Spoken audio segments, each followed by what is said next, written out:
Hello, Husker fans. Welcome back to the Husker Big Red podcast. I'm Chris Peterson, and joining me as always was my co-host Danny Gillette. We're back here on a Tuesday. Didn't quite get the things on a Monday morning, but maybe that's not so bad. Gave us another 24 hours to kind of digest what we saw on Saturday. Calm So down. yeah, Yeah. calm down a little bit. We're going to take kind of a big picture look. I mean, it's kind of hard not to after what we saw on Saturday, 56-7 loss. I mean, we could get through in the weeds in that, but I don't think we need to talk too much about that.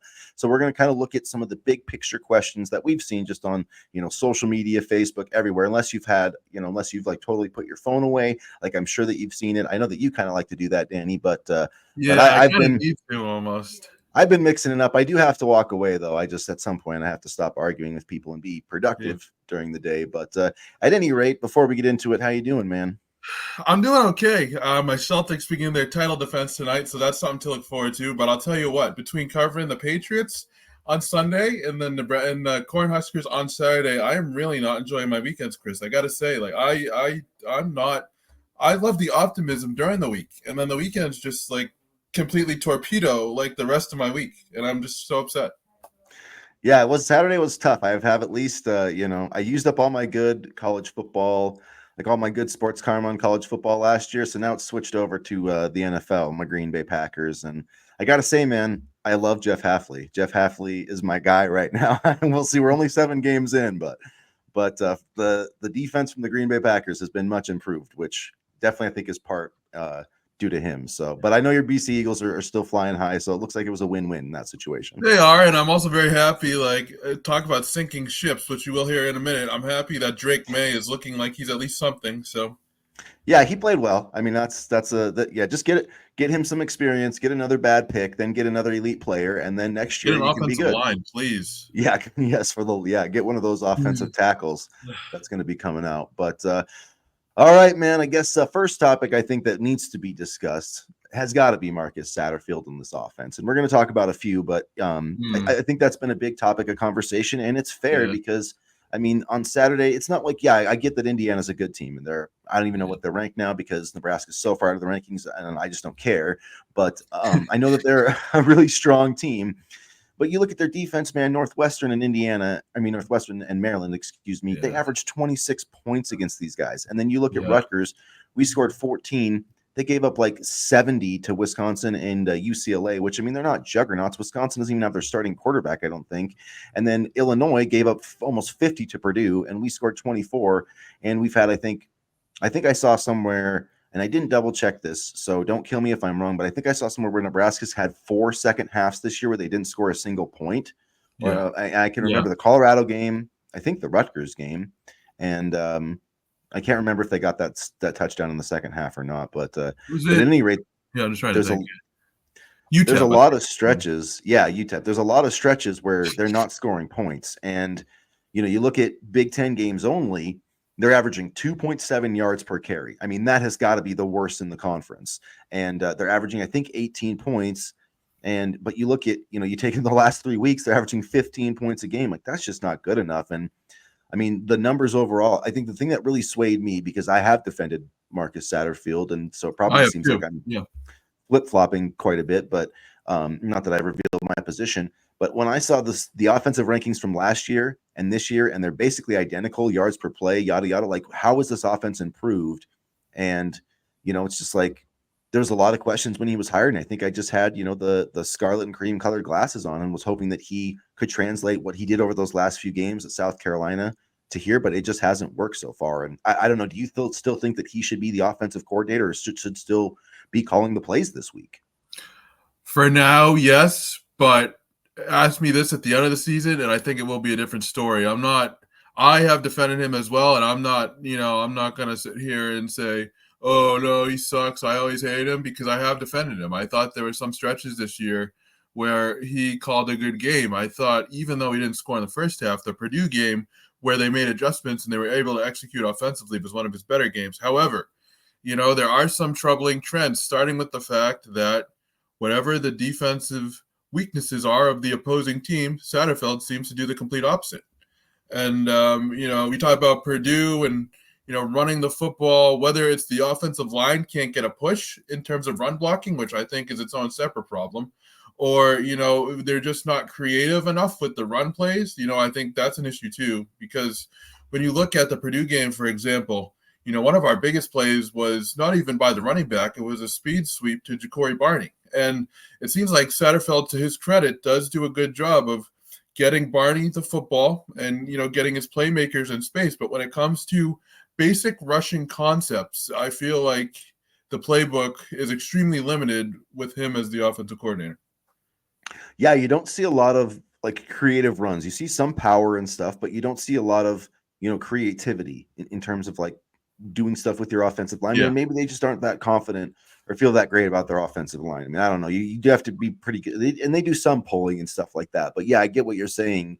And it does seem like, Ja'Cory Barney will get on these sweeps or reverses, end arounds, whatever. They'll use him there, but it's like use him as a decoy more, because it seems like teams are starting to predict when he's going to get it. And it was like, I don't know, when he went in motion, they gave him that play on Saturday. It was like Indiana just knew what was coming. It's like you need to find counters to your counters, and it Well, just I've seems like seen he him has a catch tough time literally doing one that. pass, and then the rest has been, that run into the end zone against Northern Iowa, I believe it was, when he was kind of a running back, and then the speed sweeps. But, Barney's not really being utilized as a wide receiving threat, in my opinion. No, and that's a major issue too. Is like you look at the wide receiver core, and they're not getting that much separation. I don't think they're not getting open, especially against man coverage. And Matt Rhule even mentioned that in his press conference. They're not, and he made the comment like, if you want to play in the NFL, you have to beat man coverage. And to me, that's saying, hey, like Isaiah Nair and Jamal Banks, like you guys have to beat man coverage. And so, I mean, if not, it's because there's a lot of times where I know that Dylan was sacked 5 times, but on a few of those, that he definitely had time to find somebody. Like you can't. 3 seconds, that ball needs to be out. Unless you've got really good protection and time, like 3 seconds. Because I mean, the average protection time I think is under 3 seconds, like 2.75 or something like that. So like it needs to come out, and guys aren't getting open, and that could be an issue with Garrett McGuire. I do think that Garrett McGuire, for as well as he does on the recruiting trail, I do think there was a lot of inexperience there, and we hoped that he could translate from being his dad being a high school coach for a long time and yada yada. But the blocking is terrible. The route running does not look good, and I think that he needs to go at the end of the season. I just think I don't know if Rhule's going to be able to do it, because he's got all these people that, and I'm not saying that it's his friends. That's what coaches do. They hire people that they've had success with, and he's had success with Satterfield and some of these other guys. But man, like I don't know. If it was me, I would give the play calling to Glenn Thomas right now. And Satterfield can stay on the staff. He can coach. He can be the offensive coordinator, like whatever. You don't have to fire the guy. He can still be part of it. I just think that they need a jump start. They need something different. They need a different mind, a different eye. And Glenn Thomas has spent 3 seasons as a college offensive coordinator. So like, I don't know. I just feel like do it this week. Get him, a chance to get his feet wet, and then because the game you got to win is UCLA, because they're not going to beat Ohio State unless they pull one of the greatest upsets in the history of this program. You know what I mean? Like maybe they will. I would love to be wrong about that. Like rub it in my face for a lifetime. But the game they need to win is UCLA. And frankly, when I'm sitting here right now, and I know people want to say I'm dramatic or crazy or whatever, but I think that is the most important game of the Matt Rhule tenure. And if they do not win that game, I'm very worried about what's going to happen with the future of this program. I know that's crazy, but like, man, if you put all this down to like, then all of a sudden you got to beat Iowa on the road or USC on the road, or you have to beat Wisconsin at home. And we saw this movie last year. And if it goes the same way as it did last year, like, I don't know that Matt Rhule's going to get up from that. You know what I mean? Yeah. And I have to say, in defense of Garrett McGuire a little bit, I feel like there's no quick receiving plays in the playbook. It's all of these, long developing deep route trees that kind of make it difficult for wide receivers to just get the ball and go. So I feel like there needs to be a little bit more creativity in terms of offensive play calling, some sort of bubble screens or some sort of quick passes to get the ball out fast and then let the receivers work in space. I get why Satterfield wants to run, deep passing patterns and, deep routes, but sometimes those plays take too long to develop, and then, the wide receivers can't get separation and things like that. I feel like there's no quick plays in the offense for, these athletes to just get in space and be able to make things happen after the catch. And a big concern to me too is, we've talked about like the Barney plays, like take out those plays and then tell me what the Nebraska yards per carry would be. It's kind of frightening. And so it's like, Yeah. I've heard people saying like Dylan Raiola needs a running game. Yes, he does, but I don't know that Nebraska can deliver it. So, I mean, Mm. especially like we're playing, I mean, USC's defense isn't great, but the other three defenses like Wisconsin, I know they've had some up and downs. Wisconsin, Iowa, I don't know about UCLA. We should be able to run the ball on them, but some of these teams, like we're going to face some tough defenses, and these guys, they've got to find a way to run the football, and it's just tough, man. If you're in 3rd and 10, you come out passing, and I get the running game wasn't working that well, but I mean they did abandon it too early. I thought They it's did. like you still have to play within your game. And then, Rule even said, like, oh, I should have tried the field goal attempt. Well, if you had an actual competent special teams operation, you could have kicked the first field goal, which, Dowdell fumbled it. But I mean, whatever. It seems like kicking a field goal is not even an option for a 30-yarder. And it's kind of pathetic. It's kind of pathetic that you have a program where, like, we don't even know if we can kick a 30-yard field goal. So we just decide to go for it. But I feel like the Alvano injury set this entire thing back, and I don't think it's something they could have necessarily predicted. I think they thought they were going to get a healthy Tristan Alvano at some point this season, and they just haven't been able to get it. So I know it True. I sucks mean, you're now. right. Yeah.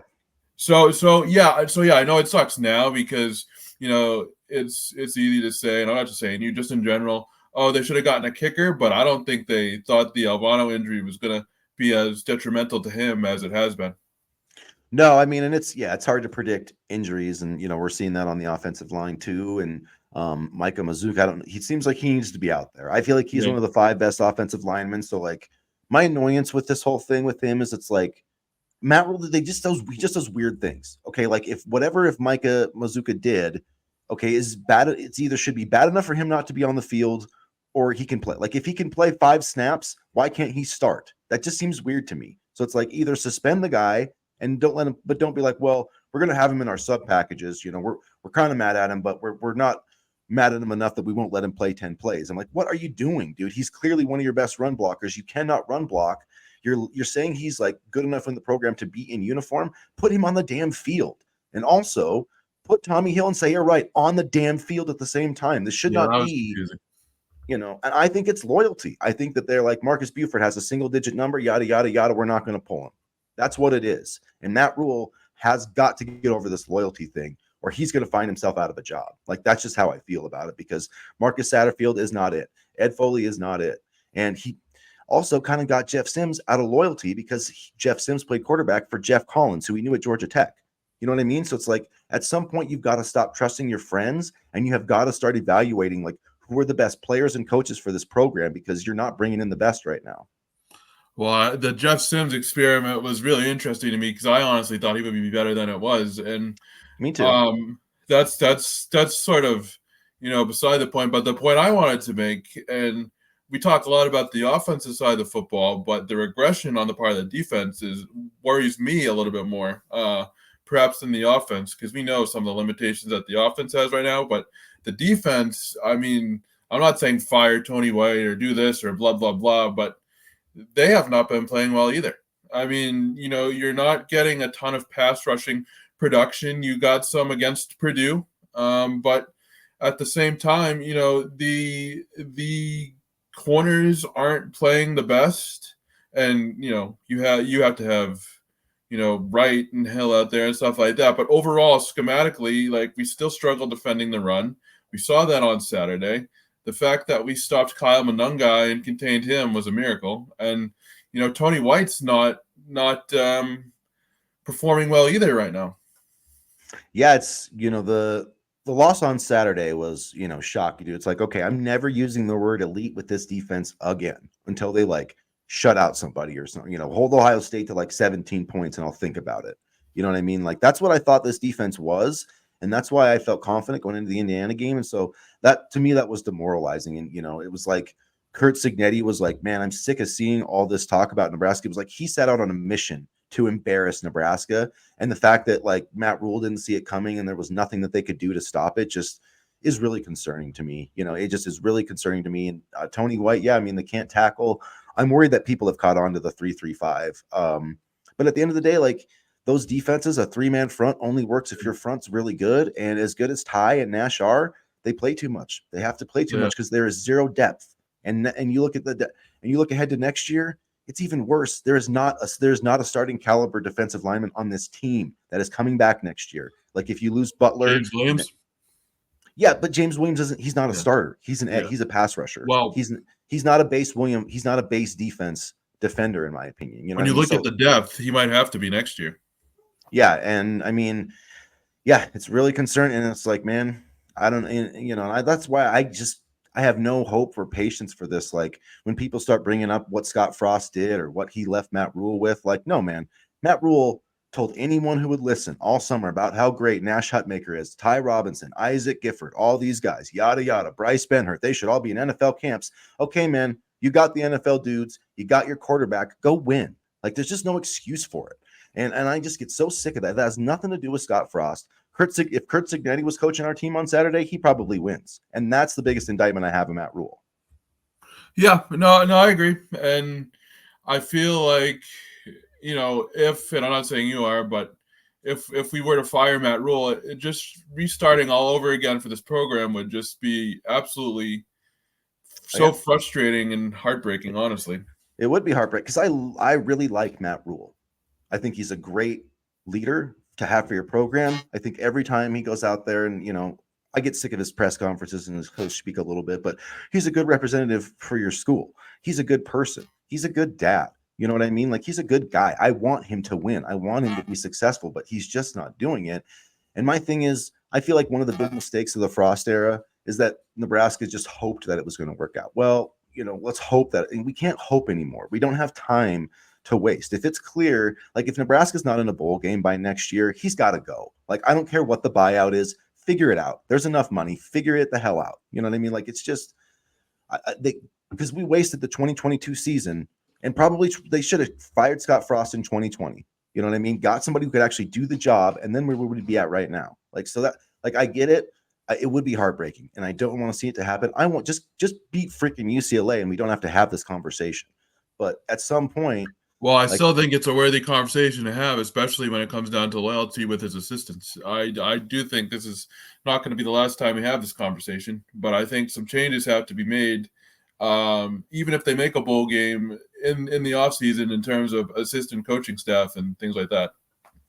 And that's one of the things that worries me. You know, not that you can't recover from a bad hire. Coaches make bad hires, but you have to, like, you've got to get rid of Ed Foley. You've got to get rid of Satterfield. I think you've got to get rid of Garrett McGuire. I think you have to get rid of half the staff. And that has me worried. It's like, so then you've got this quarterback who's sitting here and like, he's going to have to come with a new OC, half the staff. It's just, I'm really freaking out about this offseason. And that's why I think these next 5 games are vital for Matt Rhule. They've got to get a win, at least one win. Just get one win. I'd like to see 2. I'd like to see 7 wins, but at least get 1. And then that will lighten the load, I guess. But yeah, I mean, what other changes do you think, you know, need to be made? I'm going to bookmark this one, but I'm going to tentatively say defensive coordinator. We'll see how the next couple weeks play out, but I'm wondering if schematically they need to come up with something new with a new coordinator or something, because honestly, and I just said this, but defense really worries me. Defense, you know, we kind of hung our hat on the defensive play this year, and they've regressed so badly. They have regressed so badly. And whether it's the fact that people have caught on that Nash and Ty are our best pass rushers, or like you said, people have caught on to the 3-3-5, I don't know, but they have regressed so badly. If there's a bright spot to this, it's that maybe Tony White is not as attractive for a head coaching job, but at the same time, it's not helping Nebraska right now. And, you know, to me, the defense, especially with Nash and Ty gone next season, that's a major area for concern.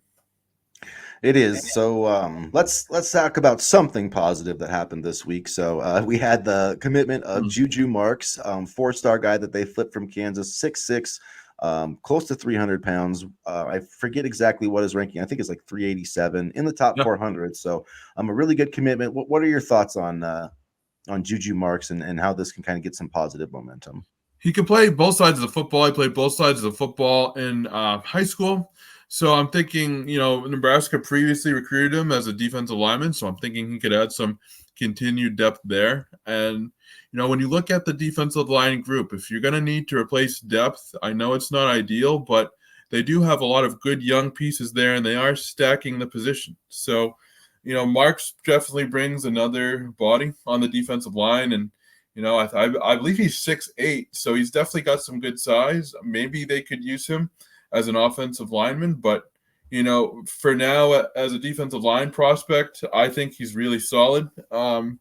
He like I said, he had offers from Alabama, Oregon, good programs. So, I think he'll be able to help Nebraska kind of figure out what they have on the defensive line. He had 46 tackles in his career and 4 pass deflections, according to some stats from Max Preps. So there is talent there. I am excited about this, and I think it's just another body on the defense that Nebraska should be able to use.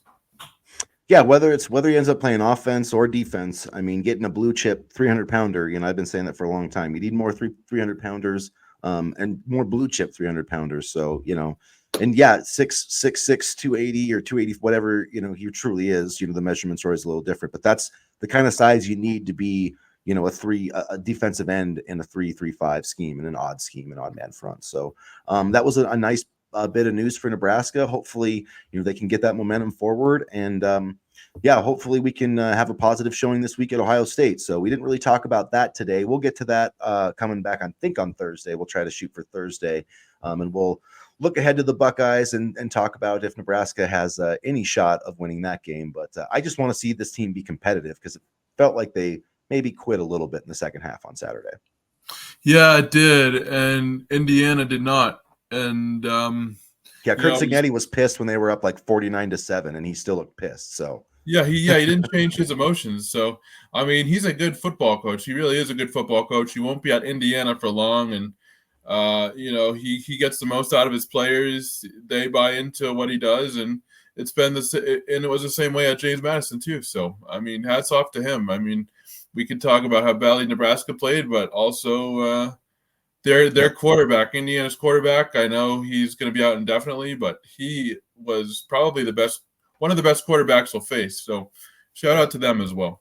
Yeah, he was good. And there's a small part of me that is hoping someday it'll be Curt Cignetti, Michigan head coach, because I don't think Sharon Moore is going to last. So hopefully I could see him going there. I mean, honestly, that would be an attractive big time job, because I don't think he's going to stay in Indiana.